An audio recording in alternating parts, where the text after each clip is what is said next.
തദ്ദേശ തെരഞ്ഞെടുപ്പിൽ DMKയും മത്സര രംഗത്ത് സജീവം. ദേവികുളം, പീരുമേട് നിയോജക മണ്ഡലങ്ങളിലാണ് DMK സ്ഥാനാർത്ഥികളെ നിർത്തിയിരിക്കുന്നത്.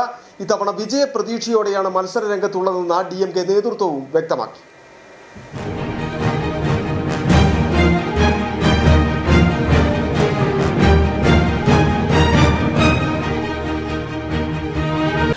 അതിർത്തി മേഖലകളിൽ കരുത്തു തെളിയിക്കുവാനുള്ള നീക്കത്തിലാണ് DMK. ഇത്തവണ വിജയമുണ്ടാകുമെന്ന പ്രതീക്ഷയും നേതൃത്വം പങ്കുവയ്ക്കുന്നു. അതുകൊണ്ട് തന്നെ വിജയ സാധ്യതയുള്ള വാർഡുകളും ഡിവിഷനുകളും തെരഞ്ഞെടുത്ത ഇവിടെ മാത്രമാണ് സ്ഥാനാർത്ഥികളെ നിർത്തിയിരിക്കുന്നത്. ദേവികുളത്ത് ഒരു ബ്ലോക്ക് ഡിവിഷനിലും ഒരു പഞ്ചായത്ത് വാർഡിലും DMK മത്സര രംഗത്തുണ്ട്. ചിന്നക്കനാൽ പഞ്ചായത്തിന്റെ 3 വാർഡുകളിലും ശാന്തൻപാറ, മറയൂർ പഞ്ചായത്തുകളിൽ ഓരോ വാർഡിലും ഉപ്പുതറ പഞ്ചായത്തിൽ 6 വാർഡുകളിലുമാണ് DMK സ്ഥാനാർത്ഥികൾ ഇത്തവണ മത്സര രംഗത്തുള്ളത്. പിന്നെ നമ്മൾ ഇതുകൊണ്ട് ഉദ്ദേശിക്കുന്നത് നമ്മുടെ വികസനമാണ് നമ്മുടെ മുന്നിൽ ഇപ്പൊ ഏക ലക്ഷ്യം.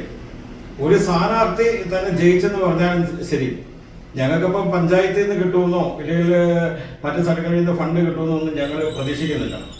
ഞങ്ങൾ തമിഴ്നാട്ടിൽ നിന്നുള്ള ഫണ്ട് കൃത്യമായിട്ടും ആ ജയിക്കുന്ന വാർഡിൽ, അത് ഞാൻ അടിയുറച്ച് പറയുകയാണ്, ഞങ്ങൾ ആ വാർഡിൽ വികസന പ്രവർത്തനം ഞങ്ങൾ ഉറപ്പായിട്ടും ഞങ്ങൾ ചെയ്യും. തദ്ദേശ തെരഞ്ഞെടുപ്പിൽ കരുത്തുകാട്ടുകയും ഒപ്പം സംഘടനാ സംവിധാനം ശക്തിപ്പെടുത്തി നിയമസഭാ തെരഞ്ഞെടുപ്പിലേക്കുള്ള തയ്യാറെടുപ്പിൽ കൂടിയാണ് DMK.